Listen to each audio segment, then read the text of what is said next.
Hey, it's Tony Bruschi, and this is our week in review over the weekend, taking a look back at some of the most compelling conversations and stories that we've covered for you of the last week. Brand new episodes back Monday morning, bright and early, 5 a.m. here on the podcast.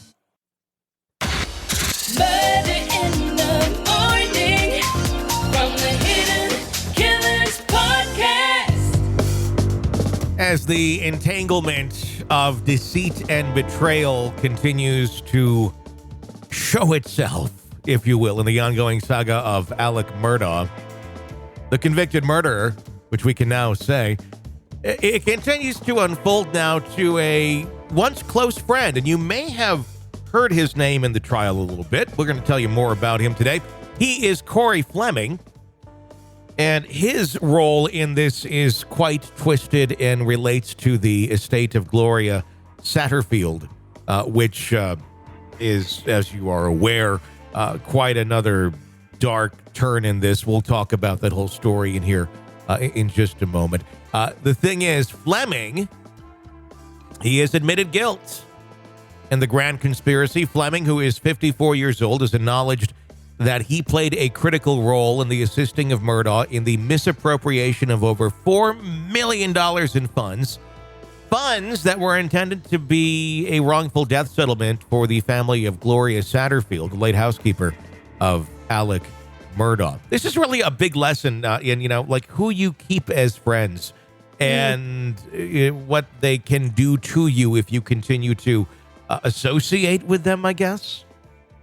Well, you keep your friends close and your enemies closer. Don't they say it that way? Yeah, but does anyone do that other than really nefarious individuals? I will be very honest. My husband uses that motto all the time, but he works in the legal field, so he understands how relationships work and how you can use them to your advantage. So I guess if you're doing things that you shouldn't be doing and you've got people around you that are also lending themselves to helping you do those things, to me it makes sense. Hey, I've got this thing, I can get you in on some money. You in? Yeah, you bet. And the way that the track record had been going for Alec Murdaugh for all those years, it seemed like a pretty sure bet for a while, quite honestly, that you'd get your money, that things would work out the way that Alec wanted them to because of the power that he had. Murdaugh, just a few months after taking out a house insurance policy, devised a plan to exploit the untimely death of his 57-year-old housekeeper in 2018. Through a plot laden with duplicity, Murdaugh persuaded Satterfield's grieving sons to initiate a lawsuit against him, claiming that their mother's death was a result of his negligence. Who says I want to be sued? Well, the whole purpose is so he didn't have to pay the money himself, and it would go straight to an insurance company, and so he could control the whole narrative, if you will. However, the intent never really was to pay anyone. It was to, sue me, and then tell them that it didn't work out and keep the money. The lawsuit aimed to leverage the insurance money, specifically designed to address the wrongful death situations, much to the obliviousness of the Satterfield sons. This is where Corey Fleming, the personal injury attorney, comes into the picture. Murdaugh brought him on board to represent Satterfield's son in the lawsuit. So Murdaugh literally says to them, hey, I want you to sue me, and I got a guy who can do all this. We can walk through it together. We'll make it all work. And that's where he brings Corey Fleming in. Leveraging his professional experience, Fleming successfully secured a $4.3 million settlement from the insurance company. However, instead of this windfall making its way to the deserving hands of the Satterfield boys, a grave injustice occurred. Fleming and Murdaugh pocketed the entire sum, dividing it between them. All the while, they wove that web of deceit, assuring the Satterfield sons that the settlement was yet to be reached. It takes time. Harsh reality of the fraud evidently compelled Satterfield's son to engage with new attorneys, thinking this might not be all it seems to be. In a twist of fate, they managed to secure a substantial $7.5 million due to the fraudulent handling of that initial settlement. Can you imagine finding that out? You're dealing with the death of your mom, and these people are just swindling you. Well, and not only that, it wasn't just, hey, we found a way to make some money off of somebody's untimely death.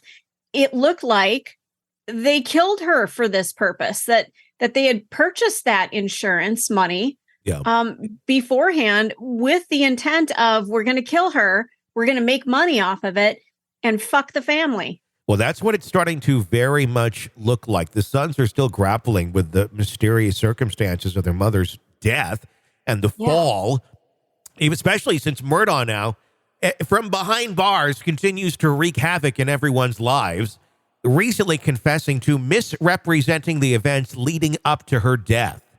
Jeez. Isn't he just a peach? A law enforcement agency in South Carolina is currently investigating the I can't ever say this word, peculiarities. There we go. Yeah. I got a new word in today surrounding Satterfield's demise. Now, they don't take Alec for being a credible witness in any way, shape, or form. I should say that. But it appears that Alec is trying to screw people over from behind bars because the insurance company now says, oh, this was fraudulent. Well, then you need to pay us back that money.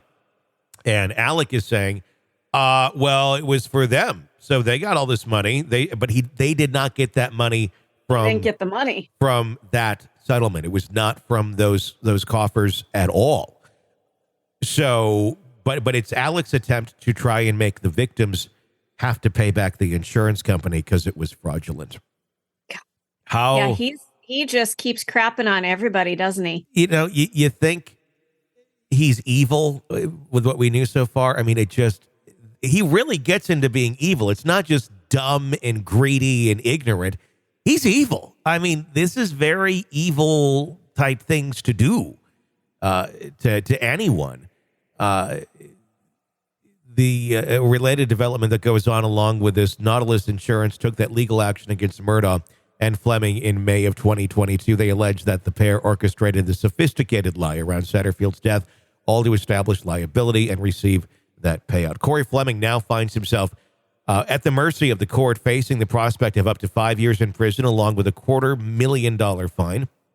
Seems like it should be more. He's going to lose his law license too. So everything that he worked for, he's about to lose it. Shouldn't Corey Fleming be getting more than a $250,000 fine? Shouldn't it be like you have to pay back the 2.5 or whatever that it's split out to be? You would think so. And whatever the I can't think, the law board goes after him with as well. Well, he already fines. Yeah. Well, he's already lost he can't practice anymore. Yeah. Well, good. Murdaugh's legal team seems confident on this one, expressing expectations that the charges will be resolved rapidly and possibly without a trial, which means Murdaugh may plead guilty to this one. I mean, at this point, what does it even matter? Well, and that's the thing. He's going to be spending so much time in prison. Why don't you just fess up to all the shit that you've done in your life? You know, at least let some people start to heal. Why don't you tell the truth about everything? Well, that is exactly right. But now, will someone like Alec Murdaugh do that? No, I don't think he's capable, honestly, of doing that. And quite honestly, if he's in solitary confinement, which he is, and he says he absolutely hates, he's going to be looking for any which way to get a day out of that cell. Going to court, going for that car ride, all of that is, oh my gosh, just probably the best damn thing in the world right now to him, and will be for the rest of his life. So having 100 plus other charges now pending against him, it may be time to start either making up crimes that you did or saying some things were crimes, because those will all get you tickets to the courthouse for a new ride. And you got nothing maybe to lose. A Subway sandwich for lunch, Exactly. Other than that, I mean, that's all he has at this point. So I would not be surprised if we continue to see him trying to shit on everybody else that's out there, really for his own enjoyment of leaving the cell. I think that's really what it's going to start coming down to, is how do I get out of here and get that always delicious, finely aged, chicken-like thing from Subway. Murder in the morning from the Hidden Killers podcast. I kid, Subway.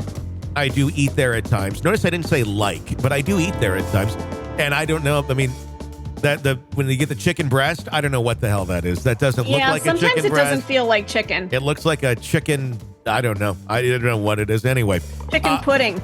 That would be a chicken pudding, new chicken pudding at the Subway. It's kind of like what the chicken salad is, though, sometimes. All right, if you like the podcast, be sure to press subscribe wherever you download it so you don't miss any of our episodes and get an ad-free experience through Apple Podcasts. Sign up there right now. For Stacy, I'm Tony. Stay with us.